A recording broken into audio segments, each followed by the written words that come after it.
Lo dijo en la primera hora. 7:38, corrijo el lapsus brutus de hace minutos. Dije Ligia Ortiz Cobo y es Ligia Cobo Ortiz. Nuestra invitada, la abogada Ligia Cobo Ortiz, ella es magíster en Derecho Bancario y Legislación Bursátil. Está conectada con nosotros desde el Manso Guayas, desde el puerto principal. Hola doctora, ¿cómo le va? Bienvenida, buenos días. Les saludamos Belkis Sánchez, mi compañera, y quien le habla, Fabricio Vela. Muy buenos días, Belkis, Fabricio, y a toda la audiencia de Sonorama que nos está escuchando hoy en esta mañana. Muy bien, muchas gracias. Gracias, a usted por la gentileza. A ver, le propongo hablar y continuar con este debate sobre estas alertas respecto de captadoras ilegales de dinero. El día sábado, la Superintendencia de Bancos había emitido una alerta sobre una captadora ilegal de dinero llamada Renacer. Esa alerta se generó 2 días después del asesinato de Miguel Ángel Nazareno, conocido como Don Nasa, de cuya captadora ilegal de dinero se conoció el año anterior, esta captadora llamada BitMoney. Pero la superintendencia no se queda solamente en esta denuncia del último fin de semana, que además fue de la mano con un video que se viralizó, donde se ve a un miembro de la policía agradeciendo a don Dieguito y a don no sé cuantito, que le dieron, don Marquito y don Dieguito, gracias Belkis, que le duplicaron la inversión. Invirtió 5,000 y le dieron 10,000, o sea, le dieron 5,000 más, y ahí aparece un video que el propio ministro del Interior, Patricio Garrillo, confirmó que es real ese video y que efectivamente hay una investigación abierta en asuntos internos de la Policía Nacional. Pero la superintendencia habla de que hay al menos 8 organizaciones que han sido detectadas durante el año como entidades no autorizadas para operar en el país. Nos gustaría su criterio sobre este tema, doctora. Muchas gracias. Efectivamente, quisiera primero puntualizar algo muy importante que debemos recordar todos los ecuatorianos. Las actividades financieras están determinadas, que son de orden público en la Constitución de la República, ¿sí? Esto como para tener claro cuál es el paraguas que tenemos en cuanto a la intermediación financiera como tal en el país. ¿Qué significa esto, Fabricio y Belkis y ciudadanos? Que el Estado garantiza, ¿sí?, la administración, el control y la transparencia de las actividades financieras en el Ecuador. Y es por eso que desde el 2009, toda actividad de intermediación que corresponda a depósitos en cuentas de ahorros, en cuentas corrientes o inversiones, tienen un seguro de depósitos, que si en un momento dado llega a pasar algo con una entidad financiera en el país, los usuarios, los depositantes vamos a estar protegidos, ¿sí? Eso como un término general para que todos tengamos claro cuál es el marco que corresponde en el país. Ahora, estas transacciones, estas intermediaciones paralelas, que realmente cuesta mucho creer que esté pasando, pero es la realidad, como ustedes bien lo han señalado. Después del tema de Don Nasa, que ocurrió el año pasado, me parece que a mediados del 2021, digamos de lo que se puede leer en la prensa, él todavía continuaba en la fuerza activa de las Fuerzas Armadas, ¿sí? Y luego pide su baja. Todo lo que acontece alrededor de Don Nasa, ¿sí?, y el ofrecimiento de los intereses para que a corto plazo sean, digamos que cancelados, de por sí ya nos llevó a alertas en las cuales las autoridades nos demostraron que actuaron no de manera preventiva, ¿sí?, sino de manera reactiva frente a la situación, sin que hasta el día de hoy conozcamos de dónde vinieron los recursos, quiénes son los que están moviendo los hilos para que aún se continúen realizando estas actividades paralelas a la banca, y esos recursos, ¿qué actividades estaban financiando? ¿Sí? Chulco, ¿sí? Los recursos tal vez provienen de temas de venta de droga, trata de blancas. Es decir, hay un sinnúmero de cosas que aún no han sido respondidas y que dudo mucho que en el caso de Don Nasa tengamos respuesta, Fabricio, porque inclusive con el fallecimiento, ¿sí?, la acción penal queda extinguida como tal. Ahora bien, de manera inmediata, como también bien lo señalan ustedes, aparece Don Marquitos, aparece Don Dieguito, ¿sí?, el grupo Renacer, y contando dinero en un vehículo, con una computadora, ¿sí? Otro de los elementos que llama mucho la atención es que rompen un cheque porque le dice al policía, bueno, como esto yo te di en garantía por los 5.000, ahora te doy tus 10.000, en billetes de $100. ¿De dónde salen los billetes de $100? Solo de instituciones financieras, que son cooperativas o bancos. No hay más, excepto que obviamente usted los ingrese por la frontera o por un avión, ¿sí? Y volvemos al tema, Fabricio. ¿De dónde vienen? ¿A dónde van estos recursos? Esos $10.000 que recibió el policía en el video que se ve del Grupo Renacer, están siendo nuevamente bancarizados, ¿sí?, en el sistema financiero formal a través del pitufeo, que son montos pequeños cuando uno deposita. Porque hay un umbral que cuando son $5.000 usted tiene que llenar un formulario en las instituciones financieras para saber la procedencia de los recursos, de dónde vienen. Entonces, nos quedamos simplemente en decir con las declaraciones del ministro Carrillo que, a mi juicio, con el respeto por ser toda una autoridad y como lo merecen todas las personas, nos queda debiendo, porque dice son temas aislados, son policías, pero no hay una red al interior. Y yo pregunto, ¿cómo funcionan estas cosas? Es decir, si nosotros mañana salimos y nos ponemos en la calle, en una mesa, en una sillita, a receptar recursos, depósitos para hacer intermediación, sin tener licencia para aquello, sí, seguramente vamos a tener a la UAFE, vamos a tener a la policía y vamos a tener una detención, porque se necesita saber con transparencia de dónde vienen, y esto no está sucediendo lamentablemente hasta el día de hoy, y dudo mucho que pase, ¿sí? Lo máximo que nos llegarán a decir es que efectivamente se ha dado de baja a algunos funcionarios, que se ha dispuesto que se inicien las acciones administrativas correspondientes, pero hasta allí llegaremos. Ojalá me equivoque, Fabricio Belkis. Y hay otro tema también adicional, si me permiten, que llama mucho la atención. Y es que existiendo procedimientos no de ahora, ¿sí?, en cuanto a todo lo que pasa de intermediación, como les venía diciendo, en el sector formal, los organismos internacionales, desde que tuvimos la crisis bancaria en 1999 y cuando pasó lo del notario Cabrera en el 2005, los organismos internacionales obviamente detectaron que Ecuador era un país que en definitiva no tenía los controles adecuados para luchar contra la prevención de lavados de activos. Y es por esa razón que luego, no hay que ser ingratos con la memoria, al 2009-10 estábamos en la lista negra del Gafi. Y es por eso que Ecuador empezó 2006, 2007 a, digamos, diseñar una nueva arquitectura financiera del país. No inventándonos nada aquí, el agua tibia. El agua tibia ya estaba inventada en otros países y es donde nosotros tomamos los principios que hoy nos rigen, ¿sí?, que son los principios de Basilea, ¿sí?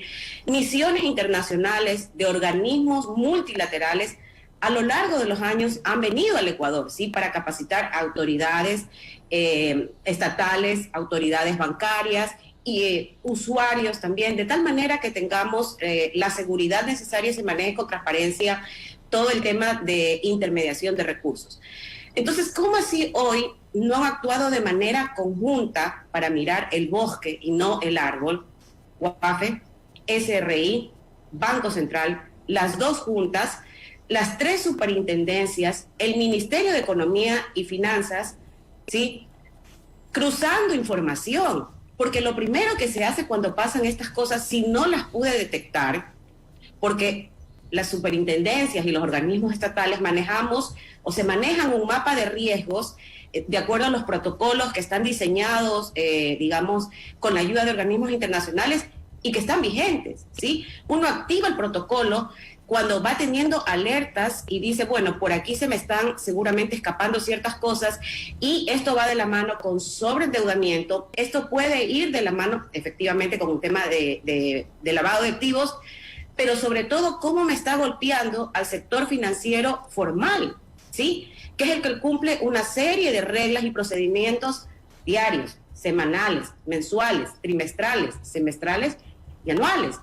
Y sin ningún permiso dejamos que pase este tipo de situaciones y vuelvo y repito, no tenemos un pronunciamiento de manera integral de las autoridades para saber si ya no lo pudieron prevenir, cómo están actuando de manera rápida para que no nos siga pasando factura y lo que es peor, Fabricio, que se nos siga deteriorando la arquitectura formal financiera implementada y que podamos pasar nuevamente a la lista negra del Gafi. Doctora, buenos días. Le saluda Belkis Sánchez. Yo quisiera consultarle, a su juicio, ¿qué es lo que de fondo está fallando? Es cierto, en su momento el Ecuador estuvo en la lista negra del Gafi, se tomaron acciones, se emprendió todo este proceso que usted hacía referencia respecto de una nueva arquitectura financiera en el país.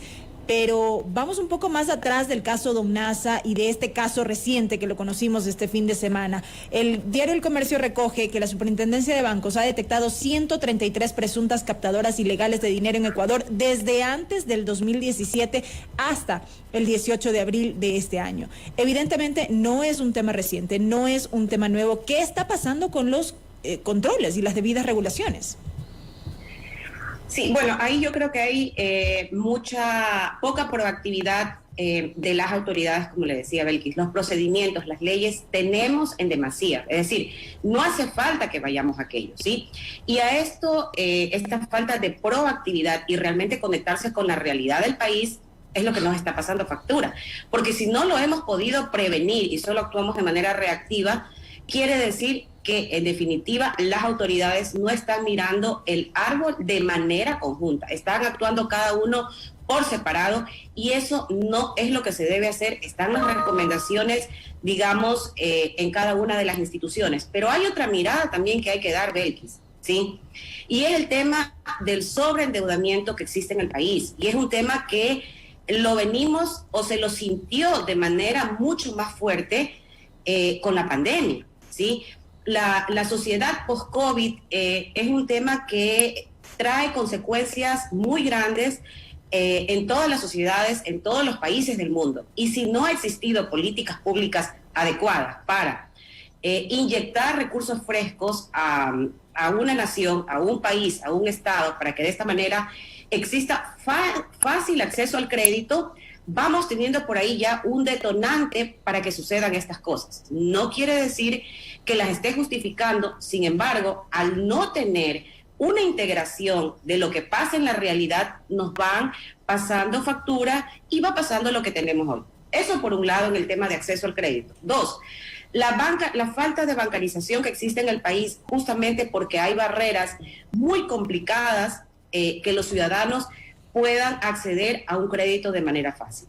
El Estado ha tratado de implementar, que es una buena idea, el crédito a 30 años plazo al 1%. Es una estupenda idea, sí. Sin embargo, se quedó en que el mismo pueda estar dirigido hacia el sector agrícola, ¿sí? No ha pasado a otros sectores. Las personas que postularon a través de la página web de Ban Ecuador, en el mes de enero, la primera semana, hasta el día de hoy, son llamadas si corresponden a otros sectores distintos al agrícola. Entonces tenemos un segundo factor que limita. El tercer factor, Belkis, este gobierno tampoco ha implementado que se pueda dar nuevamente una oxigenación para las deudas de los ecuatorianos, tanto en el sector público como en el sector privado.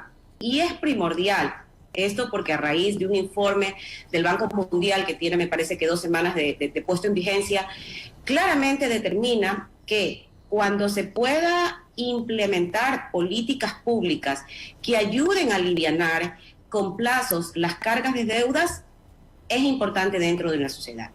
Entonces, el Estado, el Ejecutivo, en un proyecto de ley de no más de 6 artículos, debería remitirlo a la Asamblea con la finalidad de que las deudas con las instituciones financieras públicas, privadas, pueden sumarse los GATS provinciales, municipales, instituciones públicas en las cuales, por ejemplo, como la ANT, donde hay cierto tipo de multas, y de esa manera se otorga un plazo entre 2, 4 o 5 años a todos los ciudadanos para alivianar esa carga que hoy en día tiene asfixiada a las familias ecuatorianas, y de esa manera usted puede preservar que ese porcentaje de ciudadanos que no están inmersos en caer en estos grupos, digamos, que están actuando al margen de la ley, puedan continuar en el sector formal de la economía, en el sector formal financiero, y de esa manera damos una oportunidad para la bancarización.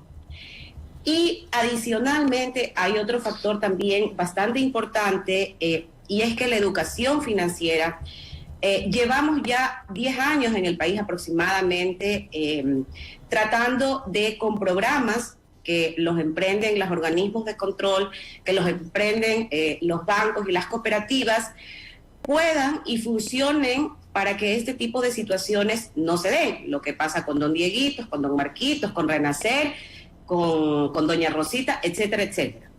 Doctor, sin embargo, tenemos como consecuencia que tampoco ha sido suficiente, y es por eso que debemos pasar a que la educación financiera esté dentro de la malla curricular. Perú lo tiene hace muchísimos años. Sí, de acuerdo, el tema de educación financiera. Abogada, perdón que me interrumpa, recibo un mensaje y le voy a leer lo que me dice una de nuestras oyentes. Me dice: hay captadoras de dinero que se esconden en supuestas inversiones en bienes inmuebles o complejos turísticos. Te dicen que estás financiando su construcción y los intereses que te ofrecen son altísimos. Ellos se quedan con el capital, te dicen que eres inversor y recuperas en poquísimos meses, pero a la larga no hay tal complejo. Un ejemplo, me dice nuestra oyente, es una pirámide que se cayó el año pasado, conocida como Mindo Glamping. No conocía yo esto. Y me añade y me dice, hay otras captadoras que se disfrazan de inversoras en criptomonedas y Bitcoin. Su comentario sobre esta alerta que me genera un oyente, abogada Ligia Cobo Ortiz. Sí, esas son las tipologías que existen dentro del lavado de activos, ¿sí? Si el Estado, por eso yo le decía a Fabricio Ibelkis y oyente, si no se actúa, no se cruza información, SRI, Banco Central, todas las superintendencias, Ministerio de Economía, para saber cómo se está calentando la economía y las actividades formales en el país, va a seguir pasando aquello, Fabricio. ¿Por qué? Porque en este caso, por ejemplo, estoy financiando que usted construya un complejo, una vivienda, ¿sí? Esos recursos, digamos que están manejados por cierto tipo de empresas o personas naturales, con un RUC, sin un RUC, ¿sí? La UAFE, ¿cómo está teniendo la información a través de las instituciones financieras privadas? Entonces, cuando no existe información como existía antes, que se cruzaban entre todas las autoridades para efectivamente ver lo que está pasando en ese momento, ¿sí? Porque hay otro tema adicional, estimado Fabricio Ibelkis, el tema de inteligencia, ¿sí? La inteligencia dentro de un Estado es muy importante porque le va dando las alertas de qué tipos de delitos se están cometiendo en ese momento, y cómo se necesita el dinero, lavarlo, bancarizarlo, para luego enviarlo a paraísos fiscales. Obviamente las autoridades conocemos las diferentes modalidades de tipologías que pueden existir en este tipo de lavado de activos. En el tema de criptomonedas, Fabricio, en el Ecuador no tenemos todavía bajo un marco jurídico que las mismas se puedan actuar, ¿sí? Esto se realiza de manera extraterritorial. Me parece que hace unas 2 semanas la policía hizo allanamientos en Quito por una empresa, no recuerdo el nombre, en la cual estaba actuando, haciendo inversiones en el extranjero con temas de criptomonedas y otro tipo de inversiones. Aquí lo que normalmente pasa es que estas empresas lo que hacen es, a través de las cuentas de ahorros corrientes de los usuarios, ¿sí? Piden que se transfiera a la cuenta de la empresa y luego ellos, hacen una compra al extranjero de este tipo de monedas. Ahora bien, para que pase eso, deberían estas empresas estar formalizadas, ¿sí? Como empresas a través de una administradora de fondos, deberían tener tal vez algún contrato con con la empresa extranjera o con el dealer que está haciendo este tipo de negociaciones para comprar las criptomonedas. Pero eso no pasa en el país, eso no existe en el país, porque cada día se ha dejado de controlar adecuadamente, porque cada día las autoridades han dejado de actuar. ¿Y por qué? Porque las instituciones en las cuales confiamos, que son los garantes de la seguridad interna y externa del país, están involucradas, ¿sí? Entonces llegamos a un punto en el cual la credibilidad para todas las actividades formales, simplemente, Fabricio, pasa a ser un chiste en nuestro país, ¿sí? Pasa a ser una novela bien contada. Y el mensaje que nos están diciendo es, señores, pueden ustedes incurrir, ¿sí?, y activar cierto tipo de operaciones en el país que no tienen autorización de la ley, que están al margen de la ley, pero sabe que puede ser que no le pase nada. ¿Ante quién acudir, Fabricio, si las autoridades en conjunto no están sentadas, no están viendo lo que pasa en territorio, ¿sí?, y no están actuando de manera integral? Abogada, Entonces, yo le pregunto a usted, estos casos que estamos hablando hoy, Big Money de Miguel Ángel Nazareno, asesinado el jueves pasado, Renacer, que se denunció públicamente el día sábado, cuya existencia ha sido confirmada por la Superintendencia de Bancos y también por el propio ministro del Interior, y otras captadoras ilegales que también están en la mira de la Superintendencia de Bancos. Estos casos de hoy, de Ecuador, en el 2022, ¿los podemos comparar con el caso del notario José Cabrera, descubierto en el año 2005 en Machala, provincia del Oro? Lamentablemente hemos retrocedido, así es, teniendo toda una arquitectura financiera en la cual el Estado ha invertido recursos para, digamos, erradicar el lavado de activos y la lucha contra el terrorismo, porque esa fue en el 2010-2012 uno de los condicionamientos, inclusive para que se pueda aprobar el COIP tenían que incluirse ciertos tipos penales, ¿sí? Y luego vino el diseño, como yo les mencionaba, de tener un seguro de depósitos y tener una nueva normativa, que es lo que hoy está vigente, el Código Orgánico Monetario Financiero. Pese a tener todo aquello, hemos retrocedido. ¿Y qué es lo que va a pasar? Todas las personas que invierten van a perder su dinero. Eso no está garantizado. No se puede exigir al Estado que, digamos, devuelva las inversiones, pero sí se puede exigir al Estado que diga a sus autoridades que se depuren internamente. Sí se puede exigir a las autoridades que se pongan a trabajar de manera coordinada, porque lo que puede pasar a futuro es peor, Fabricio y Belkis, ¿sí? No hemos visto, ¿sí?, no hemos desnudado el tema del sobreendeudamiento que nos puede explotar en la cara. No estamos viendo ningún informe de todas estas autoridades integrales, porque así tiene que ser, así debe ser de manera responsable, en donde se diga si no hay peligro de una crisis sistémica a futuro, ¿sí? Si la confianza en el sector financiero nacional sigue de manera inquebrantable. ¿Quién nos ha dicho? Yo estoy segura que sí, que los ciudadanos responsables como nosotros, sin importar lo que esté pasando con este tipo de propagandas y llamados a invertir de manera alegre, por llamarlo así, seguimos confiando en las instituciones financieras como depositarios, ¿sí? Entonces, ¿dónde están esas alertas, Fabricio, si las autoridades no se han comunicado, no están cruzando la información que es tan importante? Seguimos a la deriva. Y el Estado ecuatoriano, los ciudadanos, van a seguir perdiendo dinero. Y como les decía, nos puede explotar en la cara mañana más tarde el tema del sobreendeudamiento, se va a desbordar y no sé entonces allí quién se va a seguir haciendo responsable de esta factura muy cara que podría estarnos pasando. Ligia, un poco para ir concluyendo, usted ha dicho algo importante, los ciudadanos seguimos perdiendo dinero, el llamado también a la ciudadanía. Cierto es que hay mucho por hacer por parte de las autoridades, tenemos interacción ahora mismo en nuestras redes, hay quienes dicen, claro, los intereses bancarios son monstruosos, así los califican, las comisiones en cajeros y una serie de transacciones, y es por eso que el ciudadano vuelve la mirada hacia este tipo de captadoras ilegales de dinero y demás, pero hay que tener claro que hay un riesgo grande que se corre respecto de esos recursos que uno invierte, digámoslo así, entre comillas, en este tipo de negocios ilícitos.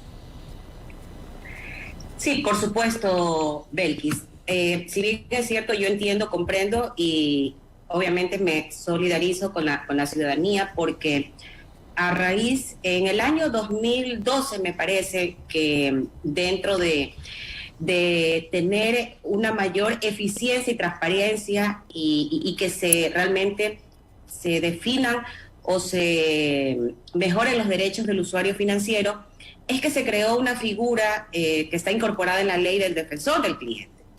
Entonces, volvemos al tema. el control es permanente. El control que debe existir hacia todo el sector financiero nacional no es cuando el sistema operativo no funciona por 24 o 48 horas, ¿sí? Eso no es que pasa ahora, eso ha pasado ya en años anteriores, ¿sí? Y las autoridades de control en su momento hemos respondido de manera inmediata, activando los protocolos, porque nada es que se va a inventar ahora. Sin embargo, lo que viene sucediendo después de la pandemia nos deja al desnudo y nos damos cuenta que efectivamente el control preventivo no está existiendo, ¿sí? Y los ciudadanos, ante el descontento, es real, sí, es efectivo, pasa todos los días. Las instituciones financieras, si usted quiere aperturar una cuenta, por decir algo, sí, no aceptan la firma electrónica. Si el cajero no le pagó, se demoran 7 días para darle la respuesta, y la respuesta puede ser negativa. En ciertos bancos, los cajeros, las agencias se van cerrando y nos dejan solo con el banco de la competencia, sí, pero el marco normativo existe. Por eso es que yo mencionaba que las autoridades de control... Se me quedó sin audio. Ahí sí. Entonces, es un llamado para que, aún a pesar de aquello, sí, tenemos que estar dentro de la formalidad, porque lo peor es, digamos, los casos de don Marquitos, de don Nasa, de don Dieguito, doña Rosita, etcétera, etcétera. Eso nos pasa una factura mayor, y esperar que efectivamente cuando se den las elecciones de designaciones de las nuevas autoridades, no sean de nuevo los relatos, los libretos que ya están preestablecidos, sino que realmente vayan al frente ciudadanos comprometidos con el sector financiero, con los usuarios, que son los que están aquí.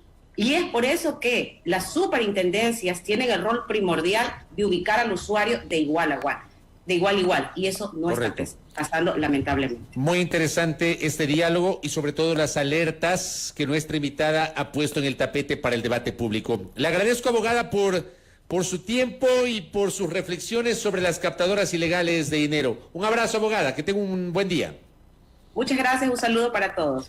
Gracias a Ligia Cobo Ortiz, que ha estado con nosotros. Ella es magíster en Derecho Bancario y Legislación Bursátil, generando estas alertas desde su conocimiento, su experiencia y con mucha seriedad sobre las captadoras ilegales de dinero, un tema del que hay que seguir hablando. Primera plana, todas las noticias, todas las voces.